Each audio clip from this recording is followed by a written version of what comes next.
We continue previewing every team that's going to the World Cup, and today we're talking about the team that almost knocked Ronaldo and Portugal out of the World Cup before it even started. That is Serbia. And Serbia joins a group of impressive qualifiers. Brazil, who didn't even lose, Switzerland, who knocked Italy out. Well, they finished ahead of Portugal. It was this group, Group A, in European World Cup qualifying. And Serbia had to play 8 games and won 6 of them. Serbia only dropped points in 2 of those, a draw away to Ireland and a draw at home against Portugal, a game that Serbia was losing 2-0 at halftime but managed to turn around and tie. Serbia then had to survive a whole host of 1-goal games against Luxembourg. They had a 1-goal win against Azerbaijan away. They had a 1-goal win at home against Ireland. Survive all those results and get to the final match day in the group, which is a trip to Lisbon for a spot at the World Cup, and Serbia has to win. Thanks to Portugal also drawing against Ireland, as well as, of course, drawing against Serbia. Both teams had 5 wins, 2 draws. Portugal had a better goal difference, unsurprisingly. So Serbia's got to win this game, and it starts terribly. Nemanja Gadel gives the ball away right in front of the Serbian goal. Renato Sanchez scores 2nd minute. Lisbon's got that nice throaty going on, right? We're going to the World Cup. But then Dusan Tadic's shot gets deflected. It goes in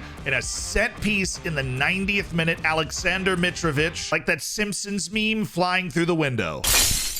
Bullet header at the back post into the back of the net. Serbia's going to the World Cup, which is very impressive for a nation of less than 7 million people. Now, Serbia has inherited the qualifying record of Yugoslavia in its various forms, and Serbia and Montenegro as well, who did go to 1 World Cup. But for all intents and purposes on their history, let's focus on what Serbia has accomplished, because all of those included a lot of different people that aren't in what Serbia is now. And Serbia has still been very good when it comes to qualifying for the World Cup. This finishing ahead of Portugal, who of course made it through the playoff anyways and did get there, which makes it even more impressive, honestly. It makes it the 3rd World Cup in 4 tries that Serbia has managed to qualify since becoming Serbia. They only missed the World Cup in 2014. 75% qualification, a 75% qualification rate out of the hardest place to qualify in the world is certainly not bad. And to top it off, Serbia has actually won a match at each of its first 2 World Cups as Serbia. In 2018, they were able to beat Costa Rica in their opening match, although they weren't able to make it happen. They took a lead against Switzerland only to have it be pulled back, as you might have heard in the Switzerland video that came out yesterday. They lost in the 90th minute, but Mitrovic did score the first goal, and then they showed up and lost against Brazil 2-0, so you end up on 3 points for the 2nd straight World Cup. They will be looking to avoid that fate in the 3rd straight World Cup. And if you figured the math, it's really hard to get out of a group with 3 points, so now Serbia's never gotten out of the group stage. But do their continental competition performances indicate that this is going to be the time for Serbia?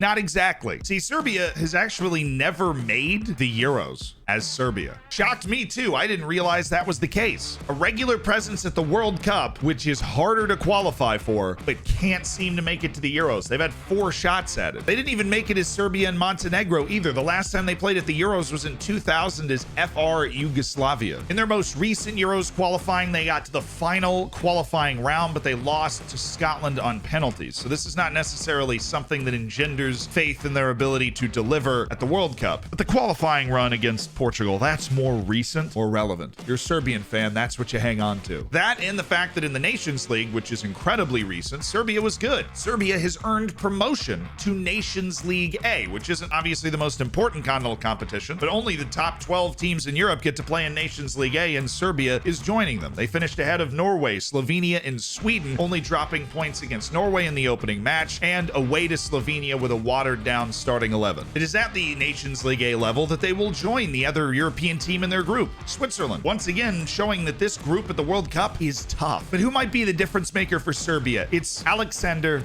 Mitrovic. It is impossible for me to overstate the importance of Aleksandar Mitrovic to the Serbian national team, in no small part because he has 50 goals for Serbia.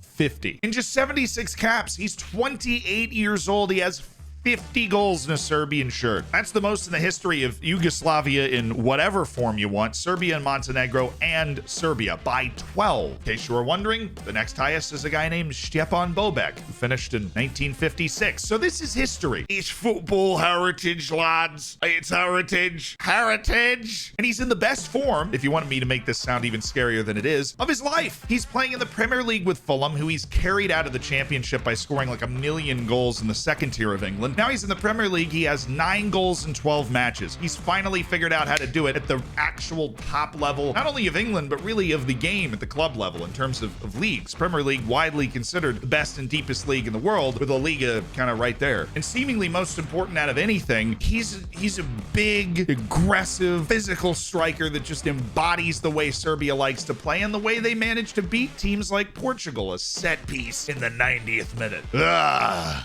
Hey, we're going to be doing World Cup watch-alongs on my Twitch channel. If you want to watch the matches with us, the link is down in the description. But as is the case with some of these teams from the former Yugoslavia, Serbia has a lot of talent at other positions that you might think they don't have. Now, for their formation, they're typically going to go 5 at the back. Now, they have 2 different options out of this. You can go a 5 at the back and then 2 midfielders and 3 forwards, or you can go 5 at the back, 3 midfielders and 2 forwards. In their most recent Nations League game, a win over Norway that is guaranteed to send them up, the front 3 was scary, right? It's Aleksandar Mitrovic, of course, Dusan Vlahovic, the highly regarded forward playing for Juventus right now in Italy, and Dusan Tadic, the very well regarded playmaking force on Dutch giants Ajax. Now, when they play with 3 midfielders, Tadic can actually slide back, and he pairs up with Sergej Milinkovic-Savic, who, while a brilliant player at club level, has struggled a little bit to deliver in a Serbia uniform, but he is a world-class midfielder. Nobody will doubt that, and if he can bring it to the World Cup, it's a problem for everybody else. Nemanja Gadel of Sevilla and Sasha Lukic of Torino also feature regularly in the midfield. And even at fullback, they've got some real world-class quality. Filip Kostic, the left back from Juventus, is there and plays wingback often in the back 5. The real carousel is at center back. There are a lot of options for Serbia, but they haven't really settled on the back 3 that they want. They've announced their official squad. Honestly, just look at the defenders section. All of these guys have played at some point over the last 6 games or in World Cup qualifying, with a slight preference towards Pavlovic and Veljkovic. Apologies for pronunciation.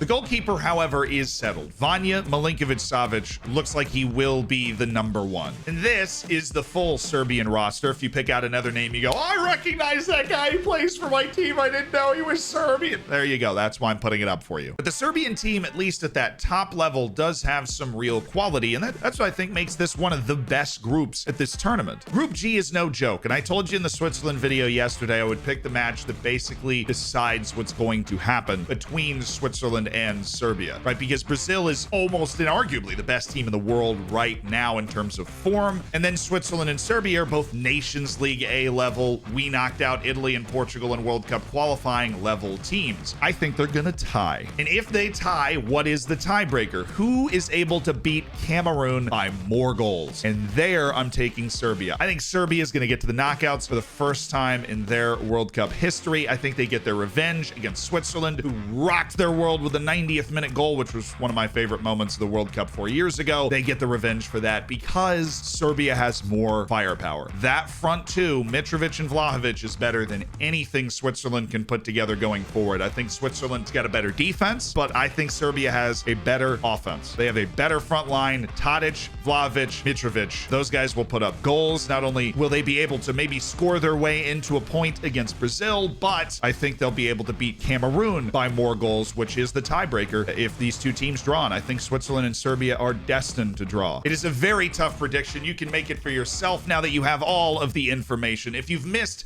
the other videos in this series, I'm offended personally, and I totally recommend checking out the rest. I'm offended. Here's the whole series. If you want to keep binging videos about the World Cup, that's how you do it. I hope to see you there. And subscribe if you made it this far. Goodness, dude. Goodness.